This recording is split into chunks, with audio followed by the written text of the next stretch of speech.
नमस्कार, मैं बालास Gupta H D news से अपने कैमरा पर्सन लवली अग्रवाल के साथ इस वक्त हम लोग उत्तराखंड आयुर्वेदिक कॉलेज विश्वविद्यालय चिकित्सालय है वहाँ हैं और हमारे साथ जो डॉक्टर सुनील पांडे जी जो कि बवासीर के स्पेशलिस्ट हैं पाइल्स के, उनसे इस विषय में जानकारी लेंगे कि पाइल्स के कारण क्या है। और सबसे बड़ी बात जो है जो देखने में आ रही है कि लोग जो है इस बीमारी को छिपाते हैं, बताते नहीं, और प्राइवेट जो डॉक्टर हैं वहाँ चले जाते हैं और वहाँ काफ़ी पैसा खर्च करने के बावजूद भी वो बीमारी की वैसी बनी रहती है।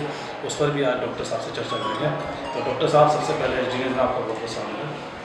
धन्यवाद जी डॉक्टर साहब, सबसे पहला प्रश्न मेरा यही है कि जो ये बवासीर है जिसको पाइल्स कहते हैं, ये इसके कारण क्या है? देखिए, पाइल्स का तो बहुत सारा कॉज है, लेकिन मेन जो कॉज है कब्ज होना, कंस्टिपेशन, जिसको आम भाषा में बोलते हैं। लोग आजकल देखें, खान पान देख ही रहे हैं, कोई एक्सरसाइज भी नहीं कर रहा है, ज़्यादा मिर्च मसाला स्पाइसी चीज़ खा रहा है। वेस्टर्नाइजेशन ऑफ डाइट, माने ज़्यादा जो पश्चिमी सभ्यता के लोग अपना रहे हैं, देर तक जग रहे हैं, लेट से जग रहे हैं, सब कर रहे हैं, उसके कारण पाइल्स होता है। तो जो कब्ज होता है, हार्ड स्टूल होता है, लेफ्टिन टाइट होता है, या जो कुछ लोग ना देखते होंगे कि टॉयलेट में बैठे रहते हैं, घंटों तक बैठे रहते हैं, न्यूज़पेपर पढ़ते रहते हैं, अगर जोड़ लगाएंगे ज़्यादा या हार्ड स्टूल होगा तो इसके कारण ये एनोरेक्टल बीमारी होती है, गुदा रोग वाली बीमारी होती है। तो इसमें 2-3 तरह का बीमारी होता है। आम भाषा में तो हम इसको पाइल्स बोलते हैं, लेकिन हम लोग जो मेडिकल भाषा में पाइल्स मतलब बवासीर जो हम लोग बोलते हैं, जिसमें 2 तरह का होता है। तो जिसमें खून आता है, खूनी बवासीर, एक बादी बवासीर जिसमें कि दर्द होता है पेशेंट का। एक जो सबसे कॉमनेस्ट बीमारी है, सबसे कॉमन है, उसको फिशर, जो लेट्रिन का रास्ता हार्ड स्टूल होने से, कड़ा होने से कट जाता है, वो होता है। और एक होता है जो फिस्टुला, भगंदर उसको बोलते हैं, उसमें लेट्रिन का रास्ता के बगल में घाव बन जाता है, वो घाव भरता नहीं है, उससे मवाद पानी रिश्ता रहता है।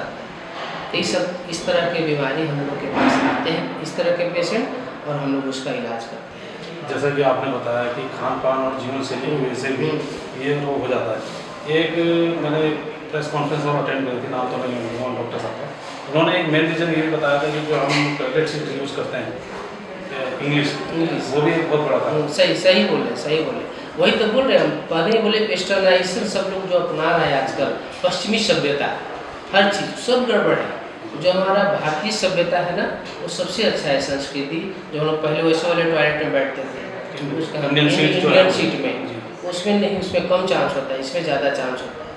इसमें लोग बहुत देर तक बैठे रहते हैं ना, बैठ के उनको ध्यान ही रहता है, आराम से बैठे हैं, अपना न्यूज़पेपर पढ़ रहे, मोबाइल में लग गए हैं, बैठे रहते हैं। वो कहने का मतलब वो ये कि वो एक आसन है जो हम बैठते हैं इंडियन सीट में, वो आसन है, वो आसन हमारा कंप्लीट नहीं हो पाता, इससे हमारा जो है जो मल है वो पूर्ण रूप से बाहर नहीं निकल पाता है जी। और पेशेंट जोड़ लगाता रहता है, जोड़ लगाता है। जी ये बात। अच्छा, एक चीज़ और देखने में आती है कि होता क्या है कि जैसे खान पान तो आपने बता दिया, ये ऐसा भी है कि किसी का झूठा खा लिया या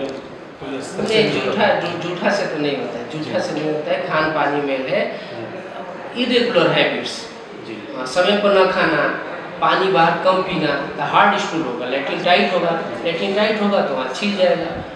मेन कारण इसका कब्ज है, कब्ज ना मेन कारण, पेट सही रहेगा तो नहीं होता। अच्छा, एक चीज़ और मैं पूछना चाहता हूँ कि ज़्यादातर लोग क्या होता है कि किसी को अगर बवासीर की बीमारी हो भी गई तो वो छिपाते हैं, किसी से बताते हैं, शेयर नहीं करते। और सरकारी हॉस्पिटल में देखा जाए तो इस चीज़ के डॉक्टर भी नहीं मिल पाते। ऐसे में क्या होता है, वो डॉक्टर चुंगल में फंस जाते हैं, हमारा मोटा पैसा देने के बावजूद भी वो ऑपरेट कर देते हैं। ऑपरेट होने के बाद फिर उनके वो जो है मस्से वगैरह क्या होते हैं वो नहीं कराते हैं। तो उसका क्या था? इसका देखिए रिकरेंस रेट तो बहुत ज़्यादा है, खासकर फिस्टुला में, जो फिस्टुला बोलो ना भगंदर, उसमें रिकरेंस रेट वो हील ही नहीं होता है। लोग उसको एक्सीजन कर देते हैं, काट के हटा देते हैं, लेकिन बहुत बड़ा घाव बन जाता है, उस घाव का ड्रेसिंग करते रहते हैं, महीनों दिन पेशेंट पड़ा रहता है बेड पर, लेकिन फिर भी वो दोबारा हो जाता है। इसका जो सबसे बेस्ट ट्रीटमेंट है, जो आचार्य सुश्रुत जी बताए हैं, क्षार सूत्र। अब क्षार सूत्र क्या है? एक आयुर्वेदिक धागा होता है, उसमें हम लोग मेडिसिन लगा के बनाते हैं, कई कोटिंग करके बनाते हैं। तो क्षार सूत्र को ही हम लोग बांध देते हैं फिस्टुला में, और वो हफ्ता धागा हम लोग बदलते रहते हैं। वो धागा ही उस रास्ता को काटता है, तो इससे दोबारा नहीं होता है। और जो पाइल्स है, जिसमें कि मेन कंप्लेंट पेशेंट का रहता है ब्लीडिंग, खून आना, उसमें धागा एक बार बांध देते हैं और उसको जड़ के साथ लेके 2-4 दिन में निकल जाता है। फिर जख्म बनता है, कुछ हम लोग दवा देते हैं, धीरे धीरे सूख जाता है। तो आयुर्वेदिक के हिसाब से जैसे आप धागा बताया आपने, तो जो दवाई में तो फिर दोबारा होने के चांस रहते नहीं नहीं, इसमें बहुत कम चांस रहता है, जी। बहुत कम। फिस्टुला अगर आप मॉडर्न द्वारा सर्जरी कराते हैं तो 50-60% चांस रहता है रिकरेंस होने का। जी। जो पेशेंट दूर दूर से मैक्स में कहाँ जी। इलाज करवा के उसका लाखों रुपया खर्च करके भी हम लोग के पास आते हैं, ठीक नहीं होता है। फिर हम लोग छाड़ डालते हैं, प्रॉपर अपना इलाज करते हैं, ठीक हो जाते हैं। तो अभी तक आपने कितने % का जो है ऑपरेट किया है? हजारों। हाँ, उसका कोई गिनती नहीं है। अच्छा, मैं कहना चाहता हूँ कोई दोबारा ऐसा केस आया कि जिसको दोबारा से फिर प्रॉब्लम हुई? हाँ, ऐसा नहीं है, कोई 400 से भी रिकरेंस होता है, बहुत कम चांस है। वो कुछ और कारण रहे होंगे उनके कुछ जो और प्रॉब्लम। कारण रहा होगा, हाँ, माने रहते हैं, जी। बहुत कम है। कोई का हो सकता है, एकदम नहीं कह सकते हैं कि नहीं होता है, लेकिन बहुत कम चांस है। लेकिन 90% रिजल्ट मोर देन positive 90% जी। ठीक हो जाता है। अच्छा, एक चीज़ मैं आपको चाहूँगा हमारे दर्शकों की बारिश जो है कि बवासीर से आदमी समाता भी बताता है, तो क्या कारण है? जैसे आपने बताया कि भाई कब्ज होना, और सब बचा कैसे जाए? बचा तो वही जाए जो आयुर्वेद में कहा गया है सबके लिए, इस बीमारी से नहीं और हर दूसरी बीमारी के लिए भी। आप अपना टाइम टेबल फिक्स करिए, जल्दी सोइए, जल्दी जगिए। जो पहले कहा है ब्रह्म मुहूर्त में जगने के लिए, जल्दी जगिए। और सुबह एक्सरसाइज करिए, योग करिए, और खाना समय पर खाइए। खाना टाइम टेबल माने फिक्स कर लीजिए कि नाश्ता 9 बजे से पहले कर लेना है, लंच 1 से 2 के बीच में होना चाहिए, शाम को डिनर 8 बजे रात तक हो जाना चाहिए, 8 बजे से पहले होना चाहिए। समय पर खा लें और हेल्दी डाइट खाएं, ज़्यादा नहीं खाएं। रात को तो बोला गया ना, बहुत कम खाना खाएं। रात को खाना खाने के बाद घूमें, टहलें, बिल्कुल। हाँ, सुबह वॉक करें माने, और हेल्दी डाइट माने फाइबरस डाइट ले। जो हम लोग का इंडियन खाना होता है सब अच्छा होता है, दाल रोटी हरी सब्जी फ्रूट सलाद ये सब खाएं। फाइबर ज़्यादा हाँ होता है। हाँ लाएँ, तो फिर ये नहीं, कोई बीमारी नहीं होगा।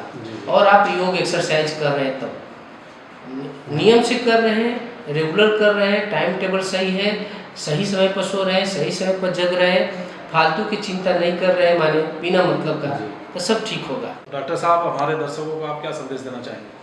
मैं आपके चैनल के द्वारा सब दर्शकों को बताना चाहता हूँ कि इससे रिलेटेड बीमारी कोई हो, आम भाषा में सब लोग इसको पाइल्स से समझते हैं, तो आप एक बार ज़रूर हमारे सरकारी सुविधा उत्तराखंड आयुर्वेद विश्वविद्यालय में बहुत कम पैसा में ही इसका सुविधा उपलब्ध है। जो लाखों रुपया बाहर खर्च करते हैं, 200 रुपया मात्र चार्ज है सरकारी संस्था में, और ठीक हो जाते हैं। तो ज़रूर एक बार आए और हम लोग से कंसल्ट करें, इधर उधर कहीं भी भटकने का ज़रूरत नहीं है। एक बार ज़रूर कंसल्ट करें और निश्चित ही यहाँ से ठीक होके जाएंगे। तो ये भी आपने डॉक्टर सुनील पांडे जी को सुना, जिन्होंने बहुत अच्छी बातें बताई कि जो आजकल जो नए युवाओं में भी बवासीर की बीमारी हो रही है, यंग जनरेशन में भी, तो उसका मुख्य कारण है कि जो हमारी लाइफ स्टाइल है जो वेस्टर्न हो गई है, और जो हम अपनी पुरानी पद्धति को भूल गए। वेस्टर्न सीट ज़्यादातर लोग यूज़ कर रहे हैं, जबकि इंडियन सीट ही हमारे लिए शुरू से चलती है, वही हमारे लिए बेनिफिशियल है। तो जो डॉक्टर साहब का कहना है कि अगर हम अपनी पुरानी पद्धति पर चलेंगे, पुराने जो हमारा खान पान था, फाइबर जिसमें ज़्यादा रहता था, वो सब चीज़ें लेंगे, बजाय पैकेट के पैकेजिंग के अलावा ताज़ा खाएंगे, तो उससे जो है ये बीमारी से हम बच सकते हैं। तो तो डॉक्टर साहब, HD न्यूज़ को समय देने के लिए आपका बहुत बहुत धन्यवाद। Thank you.